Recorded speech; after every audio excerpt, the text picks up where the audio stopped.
Hello friends, इस video में हम सिंधु सभ्यता के लोगों के धर्म, कृषि, वाणिज्य एवं व्यापार और उन पालतू व जंगली पशुओं के बारे में पढ़ेंगे जिनसे सिंधुवासी परिचित थे।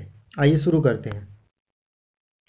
सिंधु सभ्यता में धर्म की बात करें तो सिंधुवासियों का मुख्य पुरुष देवता था पशुपति महादेव, आद्य शिव। इसे मुहरों में दिखाया गया है योग की मुद्रा में। इसके 3 मुख हैं और 2 सींग, और ये 4 पशुओं हाथी, वराह, चीता और भैंसे से घिरा हुआ है। और प्रत्येक पशु का मुंह जो है, इनमें से हाथी, वराह, चीता, भैंसे का, ये चारों के चारों दिशाओं की तरफ मुंह करके खड़े हैं अलग अलग। ठीक है। 2 हिरण हैं जो आद्य शिव के पैरों के पास में बैठे हुए हैं, एक दूसरे की तरफ को मुंह करके। सिंधु सभ्यता में लिंग पूजा के पर्याप्त प्रमाण मिले हैं। लिंग के अलावा कई योनियां भी मिली हैं, योनियां आकृतियां। मंदिर में आप जाओ तो शिवलिंग पे जब आप जल चढ़ाते हो तो शिवलिंग जो होता है वो योनि में स्थापित होता है। ठीक है। तो योनि और लिंग की आकृतियां वहां पर मिली हैं। इससे पता चलता है कि जो सिंधुवासी थे या जो हड़प्पावासी थे वो शैव धर्म को मानने वाले थे, और इसीलिए मार्शन ने शैव धर्म को विश्व का सबसे प्राचीन, सबसे पुराना धर्म कहा है। मुख्य देवी, मातृ देवी की अगर हम बात करें तो वो थी पृथ्वी देवी। एक मूर्ति मिली है तो उसको इतिहासकारों ने पृथ्वी देवी की संज्ञा दी है, और ये टेराकोटा की मूर्तियों में पाई गई है, यानी कि टेराकोटा की मूर्तियां बनी हुई थी इसकी, मातृ देवी की। सिंधु वासियों का धर्म जो है एक तत्ववादी था। एक तत्व मतलब प्रकृति, ये प्रकृति को पूजते थे, और मातृ देवी की पूजा पर इनका धर्म आधारित था। और परिवार जो थे वो मातृसत्तात्मक होते थे। टेराकोटा का मतलब होता है आग में पकी हुई मिट्टी से। तो जैसे टेराकोटा मूर्तियों का मतलब होगा मिट्टी की बनी मूर्तियां जो कि आग में पकाई गई हों। सिंधुवासी देवताओं की पूजा जो है वृक्षों और पशुओं के रूप में करते थे, जैसे पीपल और बिना कुबड़ वाला सांड, इनकी पूजा करते थे, और ये इनके प्रतीक के रूप में मानते थे इनको, पीपल को और बिना कुबड़ वाले सांड को बहुत ही पवित्र माना जाता था, और ये माना जाता था कि इनमें देवता वास करते हैं और इसलिए इनकी पूजा की जाती थी।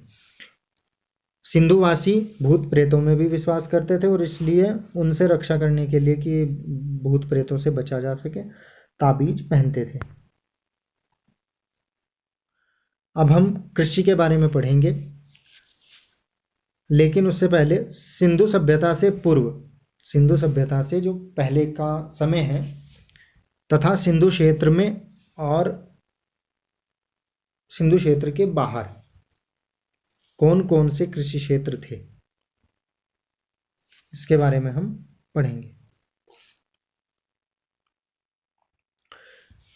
सिंधु सभ्यता से पूर्व यानी कि पहले सिंधु क्षेत्र में और सिंधु क्षेत्र के बाहर कृषिगत बस्तियां कौन कौन सी थी, इस बारे में हम थोड़ा सा पढ़ लेते हैं।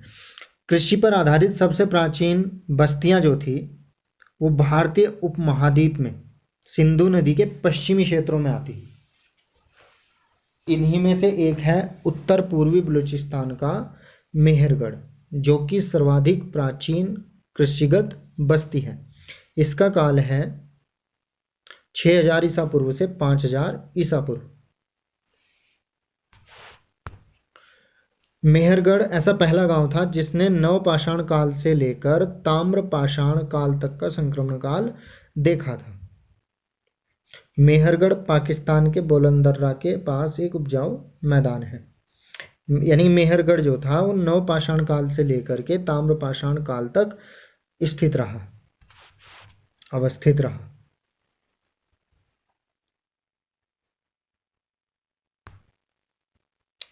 भारतीय उपमहाद्वीप में मेहरगढ़ तथा भारत में सिंधु क्षेत्र के बाहर ज्ञात सर्वाधिक प्राचीन बस्ती जो थी वो बालाथल थी। यानी कि बालाथल जो थी भारत में थी, सबसे प्राचीन बस्ती भारत में है, ठीक है, लेकिन सिंधु क्षेत्र के बाहर है ये। और जो मेहरगढ़ है वो भारतीय उपमहाद्वीप में है, लेकिन भारत में नहीं है, ये पाकिस्तान में है, बुलंद दर्रा के पास, ठीक है। सिंधु सभ्यता में कृषि। अब हम बात करते हैं सिंधु सभ्यता में कृषि की। तो कृषि सिंधु वासियों की आजीविका का मुख्य स्रोत था। कालीबंगा राजस्थान में, बनवाली हरियाणा में और कोट दीजी ये है आपका पाकिस्तान में। मात्र 3 स्थलों से आद्य हड़प्पा एवं हड़प्पा संस्कृति के संस्तर मिले हैं। आद्य हड़प्पा में खेत जोते जाते थे, जबकि हड़प्पा संस्कृति में खेतों को खोदा जाता था। तो इन दोनों ही प्रकार की यानी खेती जो थी इन तीनों स्थान पर की जाती थी। खोदे भी जाते थे खेत और जोते भी जाते थे खेत।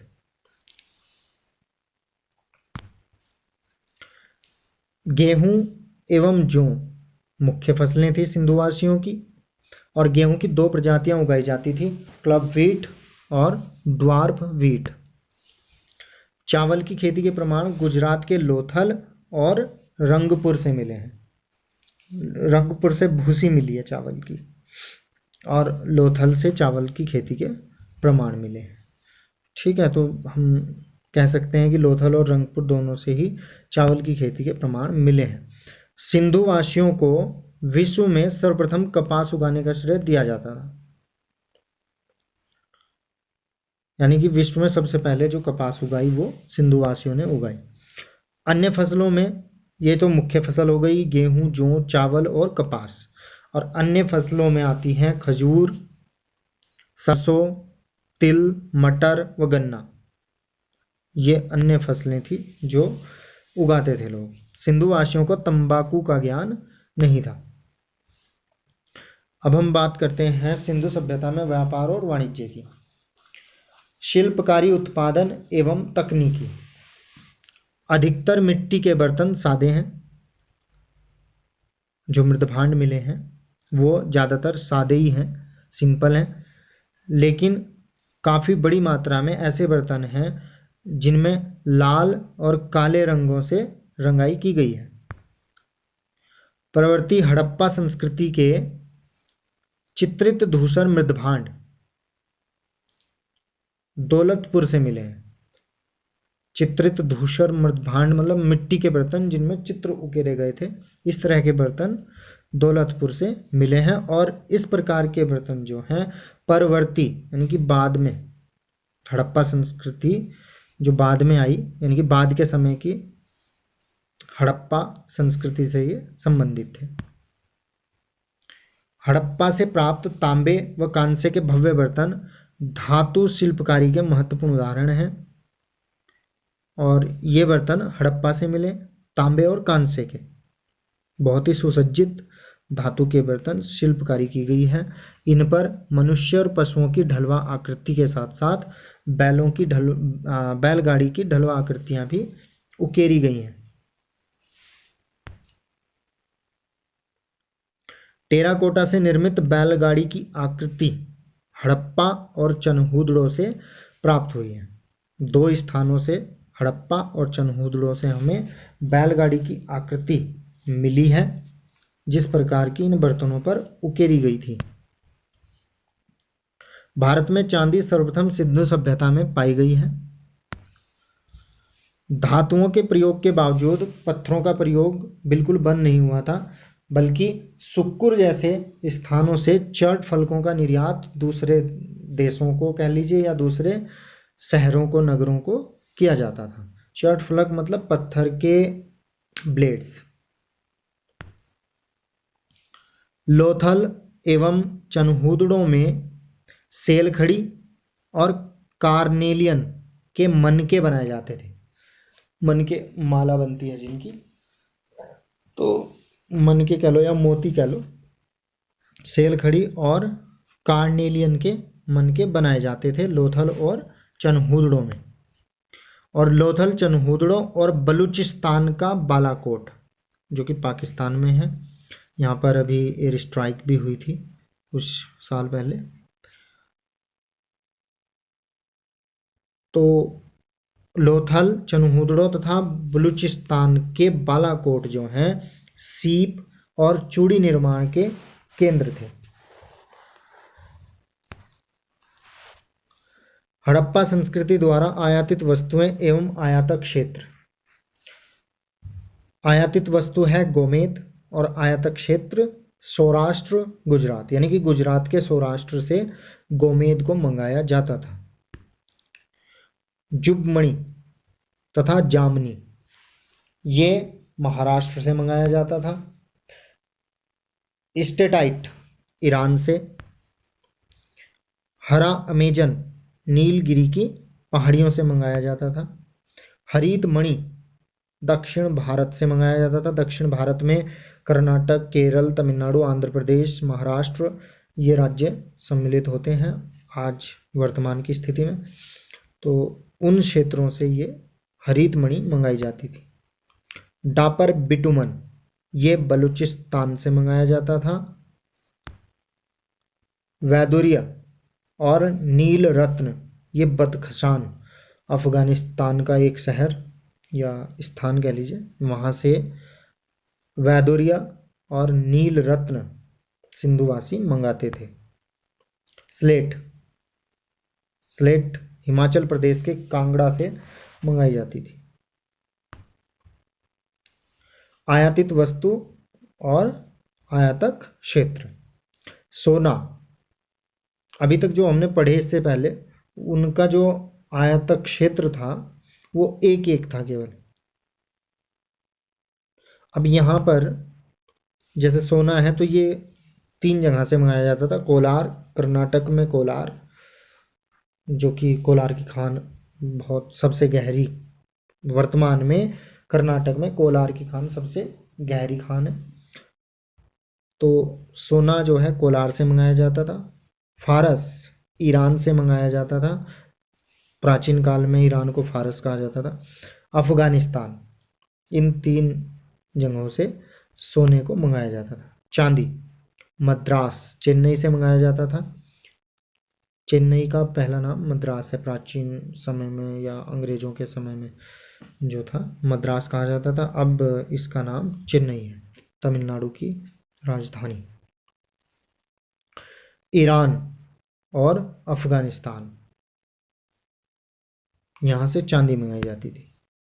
तांबा खेतड़ी राजस्थान से मंगाई जाती थी। बलूचिस्तान अफगानिस्तान से मंगाई जाती थी। खेतड़ी आज भी तांबे की सबसे बड़ी खान है भारत में।